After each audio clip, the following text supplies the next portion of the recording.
water. Question and answer.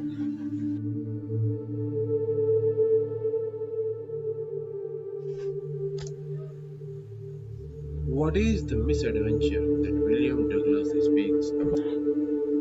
The answer is the misadventure Douglas speaks about is when he was 10 or 11-year-old was once at YMCA pool where he was thrown into the deep side of pool by a big bruiser of boy as he didn't know to swim. He was nearly about to drown. Students की कौन सा mid adventure जो है वो William के साथ हुआ था जिसे उसने बताया है? वो मिस एडवेंचर जैसा कि आप जानते हैं कि डगलस जब 10 या 11 वर्ष के थे तब वो YMCA के एक पूल पर गए जहाँ पे उन्हें एक बड़े से लड़के ने आकर उठाकर उन्हें पानी में फेंक दिया था और चूंकि उन्हें तैरना नहीं आता था वह लगभग डूबने ही वाले थे। What's our second question is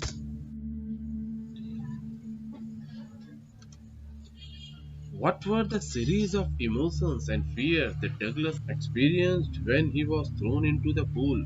What plans did he make to come to the surface? What were the series of emotions and fears that Douglas experienced when he was thrown into the pool? कौन सी भावनाएं और भय का जो उनके साथ एक तारतम्य बन गया था जो डगलस ने महसूस किया था जिसका उन्होंने अनुभव किया था जब उन्हें पूल पर फेंक दिया गया।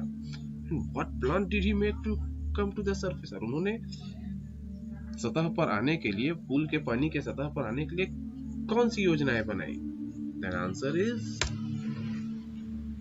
Douglas was shocked and frightened at first, but then he was terrified. But he showed his presence of mind and made a plan that when his feet hit the bottom, he would make a big jump and come to the surface and lie flat on it and paddle to the edge of the pool. जैसा कि आप जानते हैं Douglas was shocked and frightened first जब उन्हें pool पर उस बड़े लड़के ने उठाकर फेंक दिया तो वह एक शॉक्ड हो गए, फ्राइटेंड हो गए शुरुआत में तो, पर धीरे धीरे वह टेरिफाइड होने लगे, आतंकित होने लगे। But he showed his presence of mind, पर उन्होंने अपनी बुद्धिमता और चतुरता दिखाई एंड मेड अ प्लान, और उन्होंने एक योजना बनाई। When his feet hit the bottom, जब उनका पैर जमीन को टच करेगा, he would make a big jump and come to the surface and lie flat on it. और फिर वो एक बड़ा उछाल लेंगे और पानी की सतह पर आ जाएंगे और पैर चलाकर वह सतह की पूल के किनारे तक पहुंच जाएंगे। How did this experience affect him? यह जो अनुभव उन्हें मिला उसने उन्हें किस प्रकार से प्रभावित किया? उत्तर है This experience affected him deeply. He developed fear of water. This became a handicap for him. For many years, his legs would get paralyzed whenever he wants to get into water. The haunting fear of the water followed him. It ruined his fishing trips and deprived him of the joy of canoeing, boating and swimming. यह जो अनुभव उन्हें प्राप्त किया उसने उन्हें गहराई तक प्रभावित किया। उन्होंने एक पानी का भय अपने अंदर पैदा कर लिया। This became a handicap for him, और वह उनके लिए जिस प्रकार से एक विकलांग व्यक्ति अपने विकलांग जिस शरीर से वह विकलांग हो उसका उपयोग नहीं कर पाता, वैसे ही वो मन से विकलांग हो गए थे। उनके लिए एक विकलांगता की प्रकार से हो गई थी क्योंकि वह पानी से जुड़े हुए किसी भी कार्य को करने से हमेशा कतराया करते थे और यह बहुत वर्षों तक उनके साथ रहा। His legs would get paralyzed whenever he wants to get into water. जब भी वह पानी के अंदर जाने का प्रयास करते उनके पैर पूरी तरीके से लकवाग्रस्त हो जाते, सुन्न हो जाते, काम करना बंद कर देते। The haunting fear of water followed him, और यह जो भयानक भय था उनके अंदर पानी का वह उन्हें हमेशा पीछा करते रहता। It ruined his fishing trips and deprived him of the joy of canoeing, boating, and swimming. It ruined his fishing trips. इस भय ने उनके फिशिंग के ट्रिप्स को पूरी तरीके से तबाह करके रख दिया, उनकी पूरे शौक को खत्म कर रख दिया। उनके कैनोइंग के, बोटिंग के, स्विमिंग के आनंद से वह हमेशा वंचित रह जाया करते थे। इस प्रकार से इस भय ने उन्हें प्रभावित किया। Why was Douglas determined to get over his fear of water? Douglas इतना दृढ़ क्यों हो चुके थे अपने इस पानी के भय से दूर करने के लिए?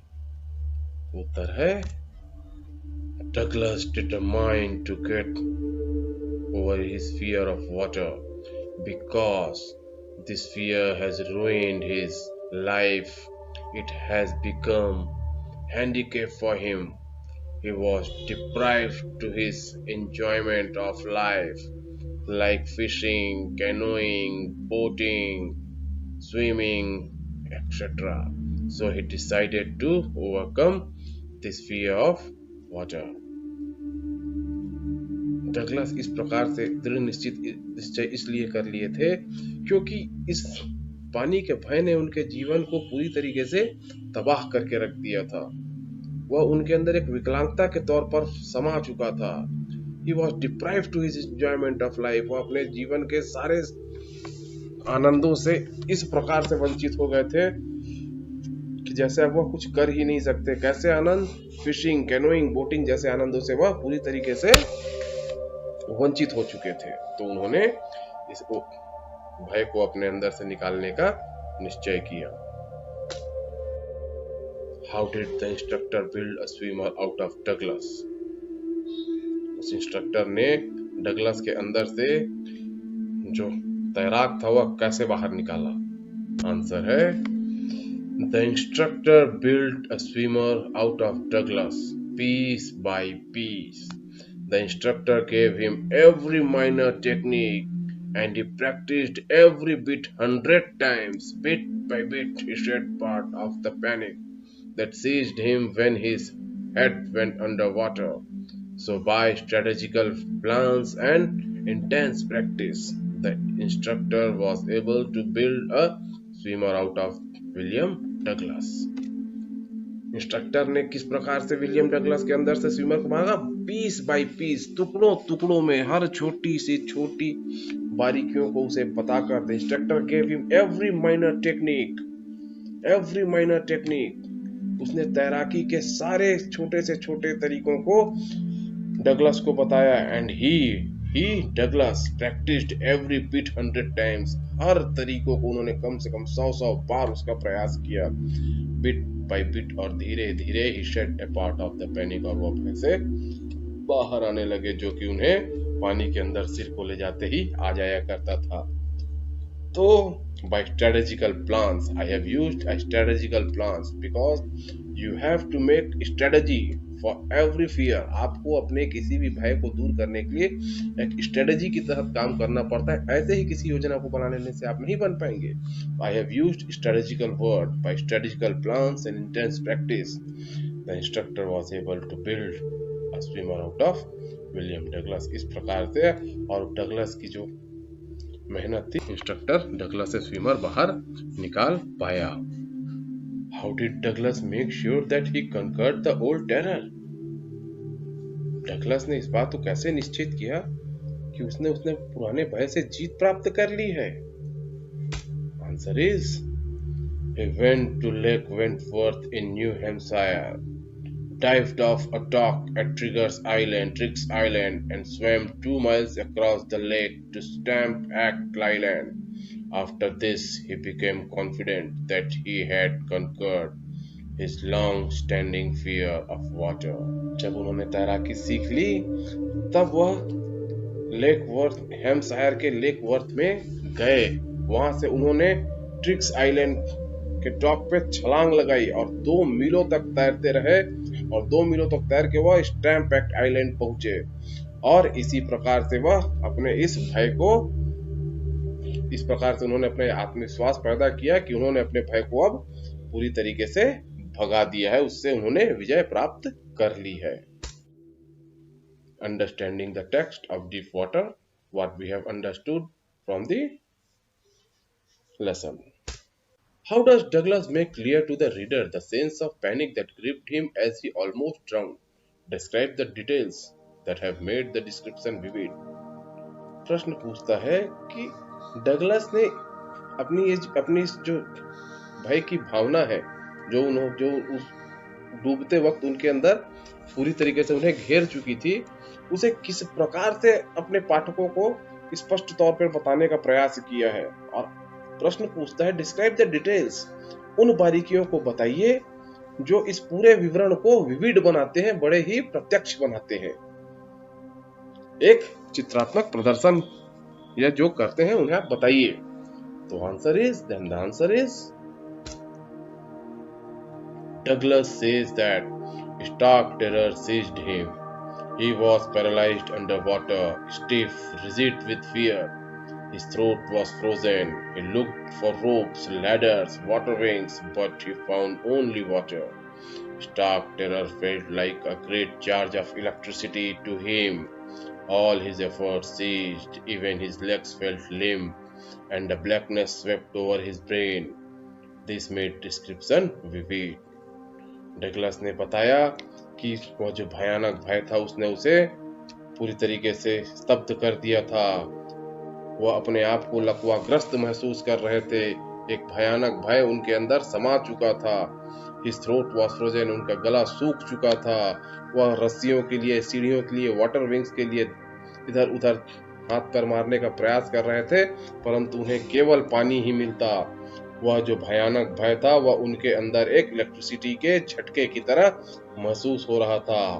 उनके सारे प्रयास समाप्त हो चुके थे, यहाँ तक कि उनके पैर जो भी है वह भी एक मुर्दे के समान लटक रहे थे। And a blackness swept over his brain, और उनके दिमाग में पूरी तरीके से कालिमा छा गई थी। यह सारे विवरण जो है इस पूरे विवरण को विविड बनाते हैं। How did Douglas overcome his fear of water? Douglas अपने इस पानी के भय से बाहर कैसे आया? Douglas hired a swimming instructor. He went to a pool and practiced 5 days a week, an hour each day. Once he had learned swimming, he checked if he had overcome the fear as well. He swam alone in the pool and found the fear return in small phases. Then he went to Lake Wentworth in New Hampshire, swam 2 miles across the lake. William was no longer scared as he knew that he could swim. Hence, he overcome the fear. Douglas ने एक swimming instructor higher किया। वह रोज swimming pool में जाते, हफ्ते में 5 दिन रोजाना 1 घंटे वहां पर जाकर प्रैक्टिस किया करते। और जब उन्होंने तैरना सीख लिया तब उन्होंने अपने आप को क्रॉस चेक करने के लिए अकेले एक दिन पूल में नहाने चले गए। तब उन्होंने ध्यान दिया कि थोड़े थोड़े रूप में डर अभी भी उनके पास आता है। तब वह न्यू हैम्पशायर के लेक वेंटवर्थ में जाकर सीधा 2 मील की तैराकी की, और तब उन्होंने पाया William was no longer scared, अब वह नहीं डरते हैं क्योंकि अब वह तैरना सीख चुके हैं। और इसी प्रकार उन्होंने अपने भय को बाहर निकाला।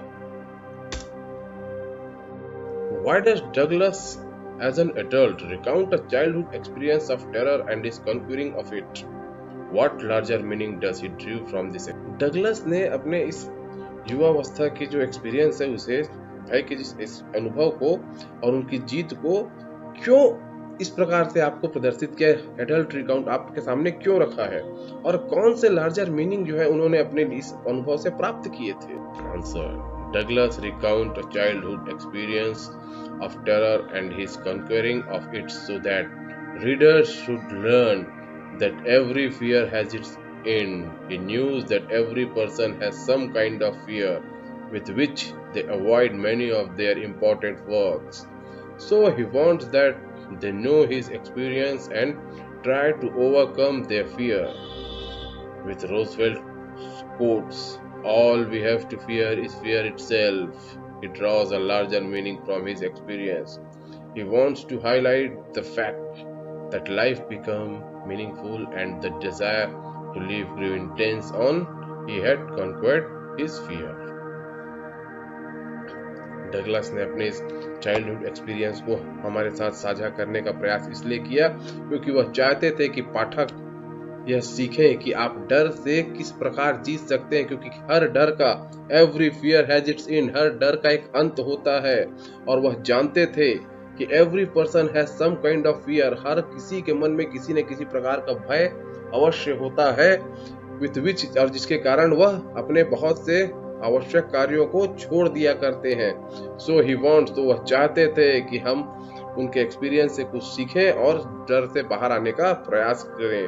और रूजवेल्ट के कथनानुसार all we have to fear is fear itself, हमारे अंदर अगर डरने के लिए कुछ है तो वह स्वयं डर है। उन्होंने एक बहुत गहरा अर्थ बताने का प्रयास किया और खुद भी प्राप्त किया। He wants to highlight the fact that life become meaningful and the desire to live grew intense once he had conquered the fear. अगर आप अपने भय को जीत लेंगे तो आपकी जिंदगी और जीने की जो इच्छा है वो और भी गहरी हो जाएगी और आपका जीवन एक मीनिंगफुल, एक महत्वपूर्ण पल बन जाएगा। So dear friends, my dear students, that is all with the question answer of your deep water. Thank you.